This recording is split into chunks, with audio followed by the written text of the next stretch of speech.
இந்தியாவில் இருக்க வரையும் இந்த ஒரு பொருள் இல்லாமல் நான் வீட்டை விட்டு வெளியில போறதே கிடையாது. ஆனா சைனா வந்ததுக்கு அப்புறம் இந்த ஒரு பொருள் எங்க வீட்டுல எந்த மூலையில கிடக்குன்னு கூட தெரியல.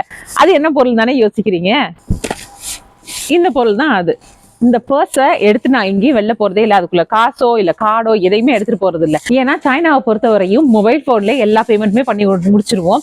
நம்ம ஊர்ல டிஜிட்டல் இந்தியான்னு சொல்ற மாதிரி இங்க சைனால டிஜிட்டல் சைனாவாகி ரொம்ப நாள் ஆச்சு. இங்க சைனாவை பொறுத்த வரையும் குட்டி குட்டி தள்ளுவண்டியில இருந்து பெரிய பெரிய மால் வரையுமே வந்து நம்ம ஃபுல்லாவே ஆன்லைன்லயே வந்து பே பண்ணிக்கலாம். பேமெண்ட் வந்து 2 விதமா பே பண்ணிக்கலாம். ஒன்னு வந்து விசாட், இன்னொன்னு வந்து அலிபே. இது ரெண்டுக்கும் வந்து நம்மளோட பேங்க் அக்கௌண்டோட வந்து லிங்க் பண்ணி கொடுத்துக்கணும். இப்படி லிங்க் பண்ணதுக்கு அப்புறம் விசாட்லயே தனியா விசாட் அக்கௌண்ட் இருக்கும், அதுலயும் கொஞ்சம் மணி போட்டு வச்சுக்கலாம். அலிபேலயும் அலிபே அக்கௌண்ட் சொல்லி இருக்கும், அதுலயும் கொஞ்சம் தனி மணி வந்து போட்டு வச்சுக்கலாம். இந்த பேங்க்ல இருக்க நம்ம மணி எல்லாமே போட்டு வச்சுக்கலாம். ஆனா இதுல ஒரு சின்ன பிரச்சனை.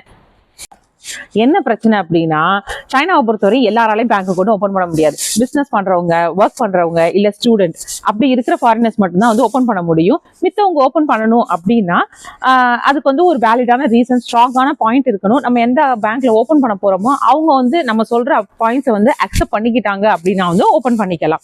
மித்தவங்க வந்து ஓபன் பண்ண முடியாது.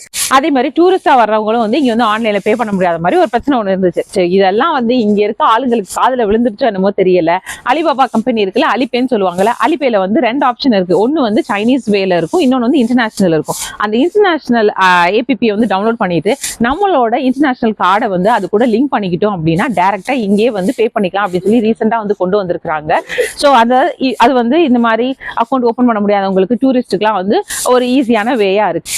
நம்ம ஊர்லயுமே இப்போ ஆன்லைன்லாம் வந்து பே பண்றோம், பேடிஎம், கூகுள் பே அப்படிலாம் வந்து நிறைய வந்துருச்சு அப்படி சொல்லி சொல்றாங்க. எல்லா இடங்களையுமே அதை அக்செப்ட் பண்ணிக்கிறாங்களா, இல்ல ஸ்டில் இன்னும் நம்ம காசு சில இடங்களை கொடுக்குற மாதிரி இருக்கா அப்படின்றத பத்தி எனக்கு கமெண்ட்ல சொல்லுங்க.